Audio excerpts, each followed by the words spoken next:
Capítulo sexto. A todo vapor. Al oír este grito, toda la tripulación corrió hacia el arponero.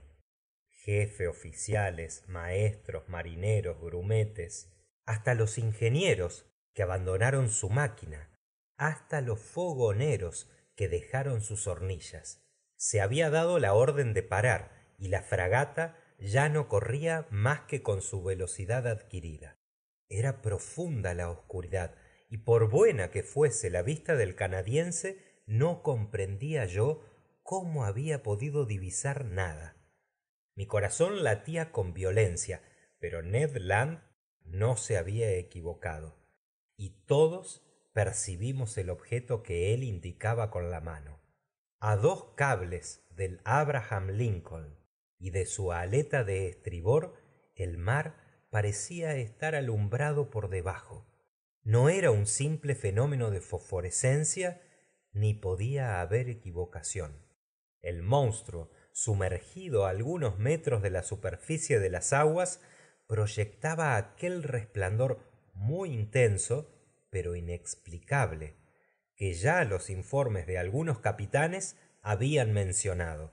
Aquella magnífica irradiación debía ser producida por un agente de gran fuerza luminosa, que extendía su acción a un inmenso óvalo muy prolongado, en cuyo centro se condensaba un foco ardiente, con brillo de vista insostenible, que por degradaciones sucesivas se iba amortiguando.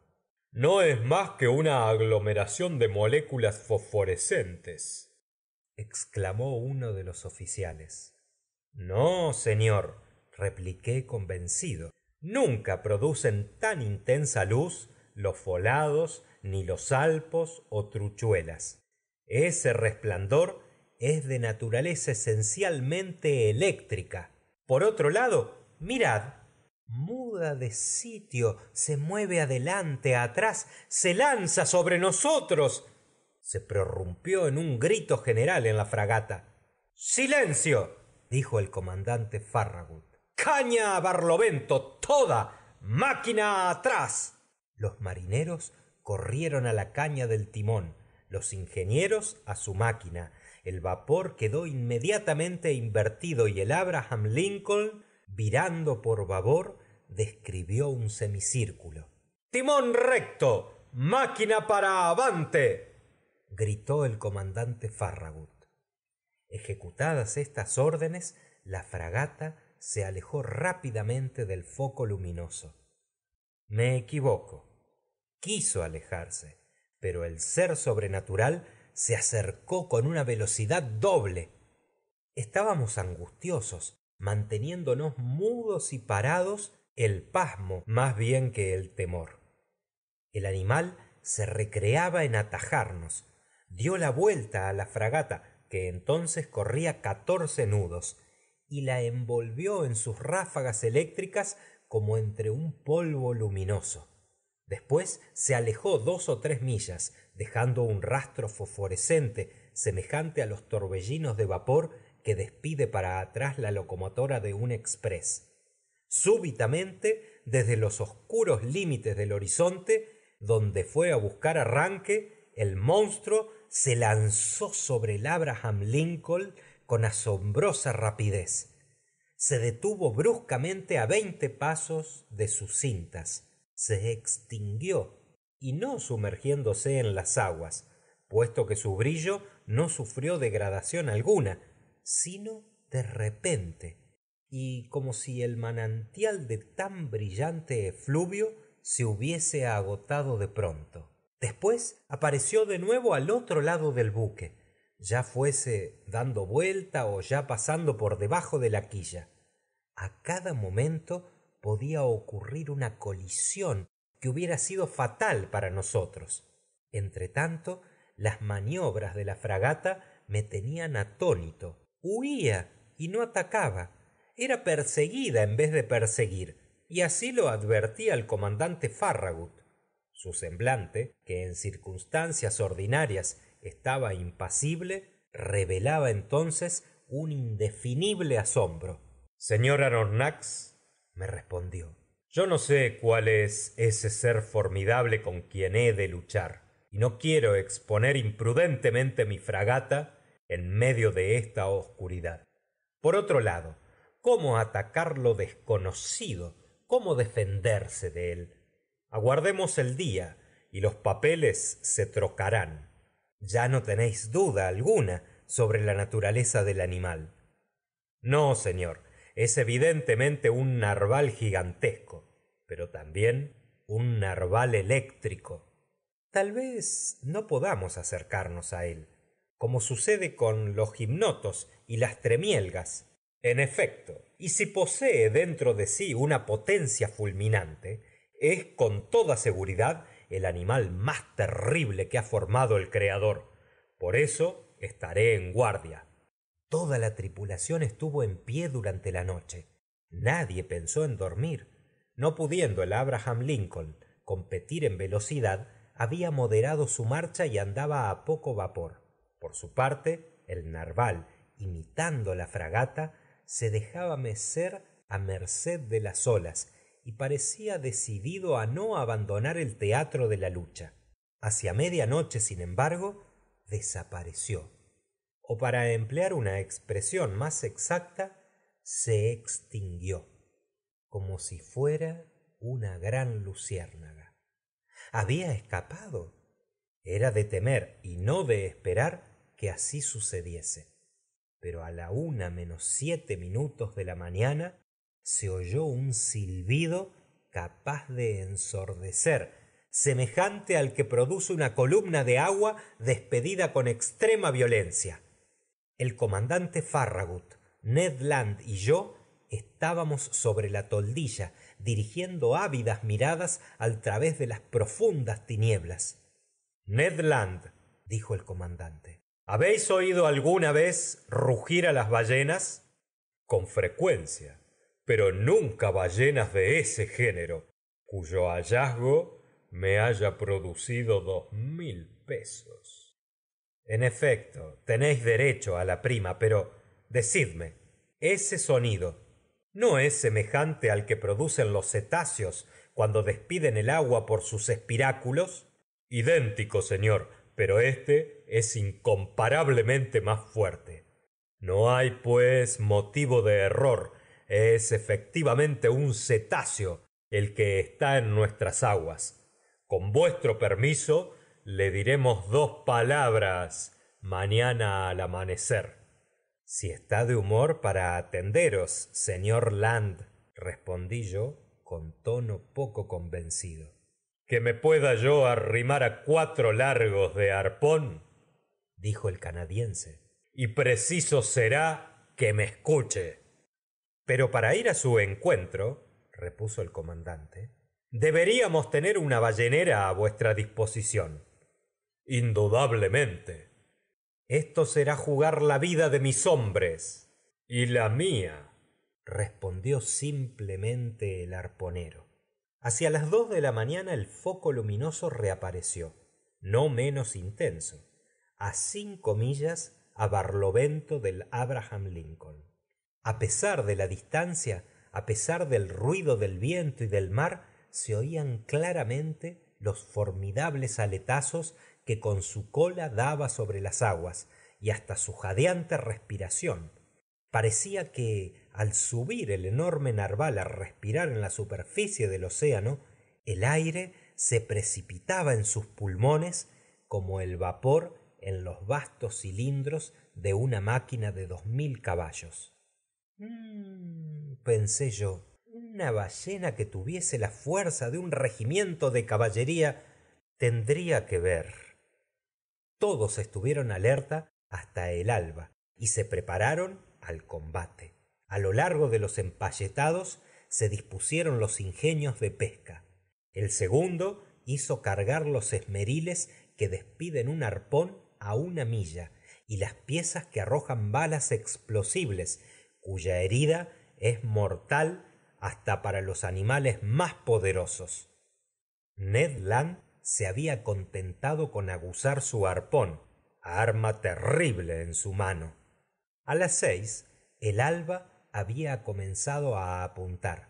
y con los primeros fulgores de la aurora desapareció el resplandor eléctrico del narval. A las 7 ya era de día claro, pero una bruma matutina muy espesa estrechaba el horizonte sin que pudieran penetrarla los mejores anteojos. De aquí despecho e ira. Subí a las crucetas de mesana y algunos oficiales se habían encaramado ya a la cabeza de los mástiles. A las 8 la bruma se arremolinó sobre las aguas y sus gruesas volutas se levantaron poco a poco. El horizonte se despejaba y purificaba a la vez. De repente se escuchó, como la víspera, la voz de Ned Land. «La cosa en cuestión, por babor a Barlovento», gritó el arponero. Todas las miradas se dirigieron al punto indicado. Allí, a milla y media de la fragata, un cuerpo largo, negruzco, sobresalía 1 metro sobre las aguas. Su cola, agitada con violencia, producía un remolino considerable. Nunca había batido el mar con tal violencia ningún apéndice caudal. Una estela inmensa de resplandeciente blancura marcaba el andar del animal y describía una curva prolongada. La fragata se acercó al cetáceo. Le examiné con toda serenidad de ánimo. Las relaciones del Shannon y del Helvetia habían exagerado algo sus dimensiones, y calculé que su longitud no pasaba de 250 pies. En cuanto a su grueso, no podía apreciarlo bien, pero en suma el animal me pareció estar admirablemente proporcionado en sus 3 dimensiones. Mientras que yo observaba a aquel ser fenomenal, 2 chorros de vapor y de agua fueron despedidos por sus espiráculos y subieron a la altura de 40 metros, lo cual me fijó acerca de su modo de respirar. Deduje definitivamente que pertenecía a los vertebrados, clase de los mamíferos, subclase de los monodelfianos, grupo de los pisciformes, orden de los cetáceos, familia. De aquí no podía yo pasar. El orden de los cetáceos comprende 3 familias: las ballenas, los cachalotes y los delfines, y en esta última están clasificados los narvales. Cada una de estas familias se divide en varios géneros, cada género en especies y cada especie en variedades.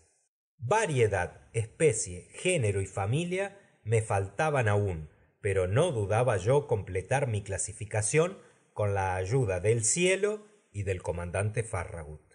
La tripulación aguardaba con impaciencia las órdenes del jefe, quien, después de haber observado con atención al animal, mandó llamar al ingeniero. Este acudió. ¿Tenéis presión?, preguntó el comandante. Sí, señor, respondió el ingeniero.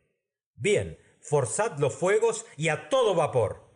3 hurras acogieron esta orden. La hora del combate había llegado.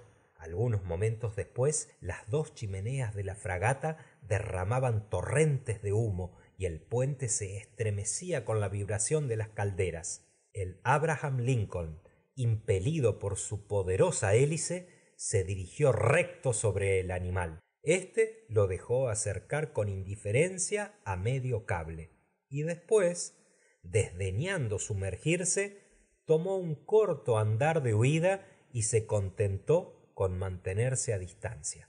Esta persecución se prolongó durante 3/4 de hora, sin que la fragata atajase 2 toesas al cetáceo. Era evidente que con este andar no se le alcanzaría nunca.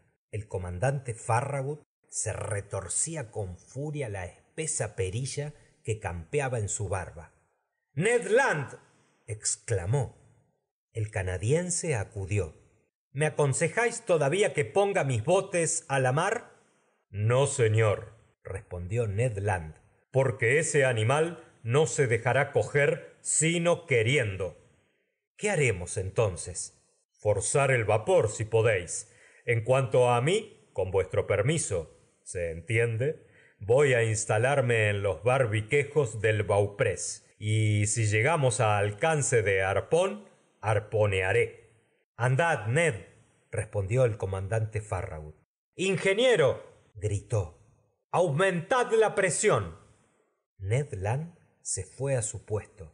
Los fuegos se activaron. La hélice dio 43 vueltas por minuto y el vapor se escapaba por las válvulas. Echada la corredera, se reconoció que el Abraham Lincoln andaba a razón de 18 millas 5 décimos por hora. Pero el maldito animal corría también con una velocidad de 18 millas 5 décimos. Durante una hora la fragata comenzó su andar sin ganar un solo metro. Esto era humillante para uno de los mejores andadores de la marina americana. Cundía entre la tripulación una ira sorda y los marineros injuriaban al monstruo, que se desdeñaba de responderles. El comandante Farragut ya no se contentaba con retorcer su perilla, la mordía. Llamó otra vez al ingeniero. ¿Habéis llegado al máximum de presión?, le dijo. Sí, señor, respondió el ingeniero. ¿Y nuestras válvulas están cargadas? A 6 atmósferas y medio. Cargadlas a 10. He aquí una orden americana. No hubieran hecho otro tanto en el Mississippi para ganar una concurrencia. Consejo, dije a mi buen criado que estaba junto a mí. ¿Sabes que vamos probablemente a volar? Como el señor guste, respondió Consejo. Pues bien, declaro que no me disgustaba correr aquel riesgo. Las válvulas se cargaron, se atestaron las hornillas de carbón, los ventiladores enviaron torrentes de aire a los fogones, la velocidad del Abraham Lincoln se aumentó, sus mástiles retemblaron hasta las carlingas y los torbellinos de humo podían apenas hallar paso por las chimeneas demasiado angostas. Se echó la corredera segunda vez. ¿Qué medimos, timonel?, preguntó el comandante Farragut. 19 millas 3 décimos. ¡Forzad los fuegos! El maquinista obedeció. El manómetro señaló 10 atmósferas, pero se conoce que el cetáceo acreció también sus fuegos, porque corrió sus 19 millas 3 décimos. ¡Qué persecución! No, yo no puedo describir la emoción que me tenía todo conmovido. Ned Land estaba en su puesto con el arpón en mano. Algunas veces el animal se dejó acercar. ¡Le alcanzamos! ¡Le alcanzamos!, gritó el canadiense. Y luego, cuando se disponía a herir, el cetáceo huía con una rapidez que no puedo apreciar a menos de 30 millas por hora. Y aún se permitía burlarse de la fragata, dando una vuelta alrededor de ella cuando más aprisa andaba. De todos los pechos brotó un grito de furor. A mediodía no estábamos más adelantados que a las 8 de la mañana. El comandante Farragut se decidió entonces a emplear medios más directos. ¡Ah!, exclamó. Ese animal anda más que el Abraham Lincoln. Pues bien, vamos a ver si dejará atrás las balas cónicas. Contramaestre, hombres en la pieza de proa. El cañón del castillo fue inmediatamente cargado y apuntado. El tiro salió, pero la bala pasó a algunos pies por encima del cetáceo, que estaba a media milla. ¡Otro más diestro!, gritó el comandante. ¡Y 500 pesos para quien atraviese esa bestia infernal! Un viejo artillero de barba canosa, a quien me parece estar viendo todavía, de ojo sereno y semblante frío, se acercó a la pieza, la puso en posición y apuntó mucho tiempo. Estalló una fuerte detonación, con la cual se mezclaron las aclamaciones de los tripulantes. La bala dio en el blanco, hirió al cetáceo, pero no en dirección normal, y se deslizó por su redondeada superficie, yendo a perderse a 2 millas en el mar. ¿Cómo es esto?, dijo el viejo artillero iracundo. Ese bribón Debe estar blindado con planchas de 6 pulgadas. ¡Maldición! Exclamó el comandante Farragut. La caza continuó y el comandante me dijo, inclinándose hacia mí: seguiré la persecución hasta que mi fragata estalle. Sí, respondí, y haréis bien. Podía esperarse que el animal se cansara y que no sería indiferente a la fatiga, como una máquina de vapor. Pero nada de esto. Transcurrieron las horas sin que diera señal alguna de cansancio. Debo decir, en alabanza del Abraham Lincoln, que luchó con infatigable tenacidad. No calculo en menos de 500 kilómetros la distancia que recorrió en la malhadada jornada del 6 de noviembre. Pero llegó la noche, que envolvió con sus sombras las ampolladas aguas del océano.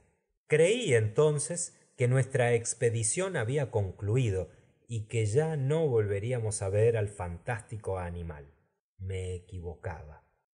A las 10:50 de la noche, el fulgor eléctrico apareció de nuevo, a 3 millas a barlovento de la fragata, tan puro, tan intenso como la noche anterior. El narval parecía estar quieto, tal vez, fatigado de su jornada, estaba durmiendo, dejándose mecer por la ondulación de las aguas. Era una ocasión que el comandante Farragut resolvió aprovechar. Dio sus órdenes. El Abraham Lincoln se mantuvo a poco vapor y avanzó cautelosamente para no despertar a su adversario. No es raro encontrar en el océano ballenas profundamente dormidas, que son entonces atacadas con ventaja, y Ned Land había arponeado a más de una durante su sueño.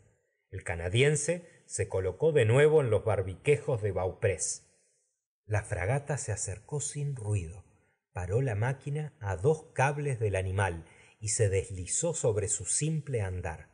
Ya no se respiraba a bordo, reinando sobre el puente un silencio profundo. No estábamos a 100 pasos del foco ardiente, cuyo brillo crecía y deslumbraba la vista.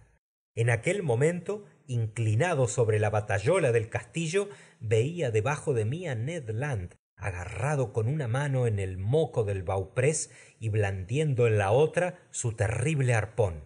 Apenas le separaban 20 pies del animal inmóvil. De pronto, su brazo se extendió violentamente y arrojó el arpón. Oí el choque sonoro del arma, que parecía haber herido un cuerpo duro. Un fulgor eléctrico se apagó súbitamente y 2 enormes mangas de agua cayeron sobre el puente de la fragata, corriendo de proa a popa como un torrente, derribando a los hombres y rompiendo las trincas del maderamen. Se produjo un espantoso choque y, arrojado yo por encima de la batayola sin haber tenido tiempo de agarrarme, fui precipitado al mar. Fin del capítulo 6.